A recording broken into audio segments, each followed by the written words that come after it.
Assalamualaikum warahmatullahi wabarakatuh. Apa kabar anak ibu hari ini? Selamat bertemu kembali dalam video pembelajaran yang khusus dibuat oleh Bu Fatma untuk anak-anak ibu kelas 5A SD Negeri 03 Tanjung Pinang Barat. Mudah-mudahan kalian semua dalam keadaan sehat walafiat bersama keluarga tercinta. Kali ini kita akan membahas tema 1, organ gerak hewan dan manusia. Kita mulai masuk ke subtema ketiga dengan judul lingkungan dan manfaatnya. Dan kita mulai di pembelajaran 1. Tujuan pembelajaran kita hari ini, pertama, dengan kegiatan membaca, siswa dapat menentukan ide pokok setiap paragraf dalam bacaan secara percaya diri. Kedua, dengan menulis, siswa dapat mengembangkan ide pokok menjadi sebuah paragraf secara bertanggung jawab. Nah, amatilah ilustrasi gambar pada halaman sebelumnya. Coba berlatih membuat sebuah cerita berdasarkan gambar-gambar tersebut. Namun, sebelumnya kamu harus menentukan ide pokok setiap paragrafnya terlebih dahulu. Ini gambarnya. Gambar Lani yang sedang memikirkan bagaimana proses pembuatan gerabah. Ada 3 gambar di sana. Gambar pertama, gambar tanah liat sebagai bahan baku gerabah. Kemudian gambar kedua adalah proses pembuatan gerabah. Dan yang ketiga adalah gerabah yang sudah jadi dan siap untuk dijual. Nah, dari gambar ini, kamu bisa membuat sebuah cerita minimal 3 paragraf. Pengalaman di hari Minggu yang tidak kalah menariknya dibanding dengan Edo dan Benny adalah pengalaman yang dialami oleh Lani. Hari Minggu ini, Lani diajak ayahnya pergi ke Madura. Ayah Lani ingin membeli beberapa kerajinan gerabah untuk pelanggannya. Seperti kita ketahui bersama bahwa Madura merupakan salah satu daerah penghasil kerajinan gerabah yang berkualitas tinggi. Sepanjang perjalanan menuju tempat produksi gerabah, Lani sibuk mengamati sekelilingnya. Lani takjub melihat potensi alam yang ada di Madura. Lani juga begitu kagum akan orang-orangnya. Mereka pekerja keras. Mereka juga pandai memanfaatkan potensi alam yang ada di sekitarnya. Mereka bekerja keras dari pagi hingga sore. Tak kenal lelah meski harus berkumpul dengan tanah. Menggali dan mengumpulkan tanah liat untuk dijadikan bahan pembuatan gerabah. Nah, kita baca teks berjudul Gerabah dari Pulau Madura. Setelah membaca teks ini, diharapkan kamu dapat menemukan ide pokok yang ada pada setiap paragraf. Latihan pemahaman di tema 1, subtema 3 pembelajaran 1 akan memuat pertanyaan-pertanyaan seputar ide pokok dari teks berikut ini. Perhatikan ya. Salah satu warisan karya budaya yang sangat tua, luas persebarannya dan mampu bertahan hingga sekarang adalah gerabah, yakni barang pecah belah dari tanah bakar yang dibuat secara tradisional. Gerabah juga dikenal dengan sebutan tembikar. Gerabah konon sudah dibuat manusia sejak mereka hidup menetap dan mulai bercocok tanam beberapa ribu tahun sebelum tahun Masehi. Dan kini masih kita dapatkan di seluruh pelosok Nusantara, tidak terkecuali di Pulau Madura. Nah, ide pokok paragraf pertama ini yaitu tentang bahan atau barang pecah belah yang terbuat dari tanah bakar dibuat secara tradisional yang merupakan karya budaya sangat tua dan luas persebarannya serta mampu bertahan hingga sekarang. Paragraf kedua, pada situs-situs kebudayaan dan purbakala banyak dijumpai gerabah atau tembikar yang difungsikan sebagai peralatan atau perkakas rumah tangga untuk keperluan peribadahan serta penguburan mayat. Gerabah paling sederhana dibuat dan dibentuk hanya menggunakan tangan dengan ciri adonan yang kasar dan bagian-bagian gerabah tersebut masih dipenuhi oleh jejak-jejak jari. Selain itu, bentuknya kadang tidak simetris. Nah, paragraf kedua ini berisi ide pokok tentang fungsi dari gerabah atau tembikar yang digunakan pada masa purbakala. Paragraf ketiga, tidak terkecuali di Pulau Madura. gerabah dibuat untuk difungsikan sebagai peralatan sehari-hari masyarakat setempat yang dilakukan secara tradisional seperti apa yang dilakukan oleh para pendahulunya. Kesamaan pembuatan gerabah di Madura sekarang ini dengan para pendahulunya adalah proses pembuatan dan bentuknya yang masih tradisional, sama seperti gerabah-gerabah yang dihasilkan pada zaman terdahulu. Nah, di paragraf ini, ide pokoknya yaitu pemanfaatan atau fungsi gerabah yang dibuat sebagai peralatan sehari-hari masyarakat setempat. Kita lanjut ya. Gerabah-gerabah yang dihasilkan oleh para pengrajin Madura adalah gerabah yang dibuat dari tanah liat yang berwarna kuning dengan pasir halus. Tanah liat hitam dapat juga dipergunakan, tetapi kualitasnya kurang baik. Ide pokok paragraf ini yaitu bahan baku gerabah atau tembikar yang digunakan oleh masyarakat Madura, yaitu berupa tanah liat yang berwarna kuning dengan pasir halus. Selanjutnya, beberapa daerah di Madura menjadi penghasil gerabah seperti di Mandala Anduliang, Duko Rubaru, Yangkatan Kiangean, Baragung, Pademawa, Dalpenyang Pakaporan, dan Pelega Bangkalan. Di antara daerah-daerah tersebut yang sangat terkenal adalah Karangpenang, Sampang, dan Andulang Sumenep. Kedua daerah tersebut memproduksi gerabah dalam bentuk genteng. Nah, di paragraf ini, ide pokoknya adalah daerah-daerah penghasil gerabah yang ada di Madura. Selanjutnya, memang tidak semua daerah di Madura menghasilkan gerabah. Hal ini disebabkan karena tidak semua wilayah di Madura memiliki struktur tanah liat yang dijadikan bahan dasar pembuatan gerabah.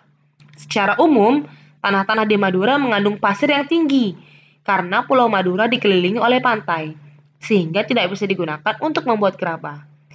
Paragraf ini memuat ide pokok bahwa tidak semua daerah di Madura dapat menghasilkan gerabah karena struktur tanahnya. Paragraf berikutnya, di antara daerah-daerah penghasil gerabah tersebut ada semacam perjanjian kerja untuk membuat barang-barang yang sudah ditentukan secara turun-temurun atau spesialisasi. Dengan spesialisasi ini persaingan dapat dicegah.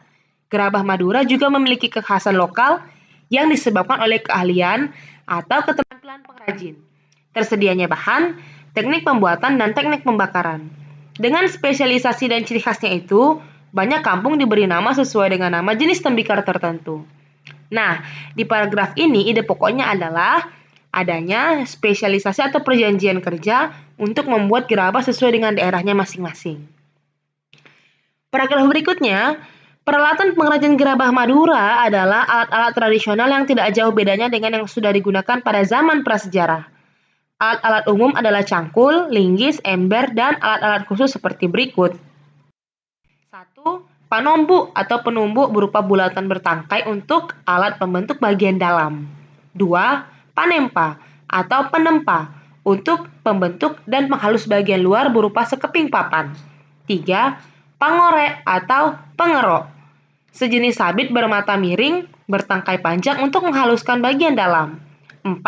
Panyebungan, wadah air untuk menetesi gerabah dengan secari kain agar mudah dihaluskan. 5. Pangelet, secari kain untuk membentuk bibir gerabah. 6. Pangajakan, sejenis nyiru untuk ayakan pasir. 7. Pangabuan, tempat abu. 8. Panompal, alat menyisikan abu dari pembakaran. 9. Werkower, yaitu galah berujung kawat lengkung. 10. Pamatong, sejenis pisau atau kawat pemotong tanah liat. 11. Pungku, atau pembakaran gerabah. Berikut adalah contoh gambar alat yang digunakan untuk membuat gerabah atau tembikar. Adapun proses pembuatan gerabah dilakukan dengan tahapan-tahapan yang harus dilakukan secara berurutan. Proses pembuatan gerabah tersebut sebagai berikut. 1. Menyiapkan bahan berupa tanah liat. 2. Mengaduk tanah liat dengan dicampur air. 3. Setelah jadi adonan, diambil perbongkahan untuk dibuat bentuk kasar. 4. Dengan menggunakan kain pangelet, bibir atau pinggiran bongkahan dibentuk sehingga bulat melingkar. 5. Bila yang dibuat sejenis periuk, maka ketika pinggiran atau bibir sudah jadi lalu diangin-anginkan. Baru kemudian membuat bagian perut yang terpisah dengan bibir. Kemudian setelah jadi perut, dan bibir disambung dan diperhalus. 6. Bila yang dibuat bertelinga atau bertangkai, maka dibuatkan telinga atau tangkai untuk kemudian ditempelkan atau digabungkan dan diperhalus. 7. Setelah halus dan diteliti kesempurnaannya, kemudian dijemur atau dibakar hingga benar-benar kering. 8. Langkah terakhir setelah kering adalah dibersihkan. Namun, untuk beberapa daerah ada yang masih menyempurnakannya dengan cat yang berasal dari lumpur. Keberadaan pengrajin gerabah di Madura ini telah banyak memberikan manfaat, baik untuk pengrajin, pemakai, maupun untuk masyarakat umum. Pemakai gerabah Madura memperoleh banyak keuntungan seperti harga murah, anti karat, mudah dibersihkan, dan mengurangi polusi. Di samping itu juga dapat menyerap banyak tenaga kerja. Kerajinan gerabah ini juga merupakan salah satu cara melestarikan warisan budaya yang telah turun-temurun. Mengingat manfaat-manfaatnya tersebut, maka pelestariannya perlu mendapat perhatian kita semua. Salah satu caranya adalah dengan menjaga kualitas. Nah, paragraf ini menceritakan tentang manfaat keadaan pengrajin gerabah di Madura. Ya, karena bermanfaat untuk pengrajin, pemakai maupun masyarakat. Dan di paragraf terakhir, meski gerabah masih tetap diproduksi, tetapi dalam perkembangannya dihadapkan pada produk-produk modern. Produk-produk modern tersebut tidak hanya proses pembuatan yang modern, namun juga menggunakan bahan-bahan yang lebih praktis dan lebih tahan lama, seperti dari plastik, karet, besi, dan aluminium. Akibatnya, lambat laun menggeser keberadaan gerabah. Para pengrajin pun juga terancam. Nah, di paragraf terakhir ini menceritakan tentang kekhawatiran keberadaan gerabah yang tergeser oleh produk-produk yang sudah modern. Silakan kalian berlatih untuk mencari ide-ide pokok dari setiap paragraf yang ada. Nah, selain bisa menemukan ide pokok, kamu juga bisa mengembangkan sebuah kalimat menjadi sebuah paragraf. Ini sudah pernah kita lakukan pada subtema-subtema sebelumnya. Contoh, Ibu berikan satu contoh. Kalimat tanah liat banyak kegunaannya. Kalian bisa mengubahnya menjadi sebuah paragraf. Misal, tanah liat banyak kegunaannya. Tanah liat dapat digunakan untuk membuat kerajinan tangan.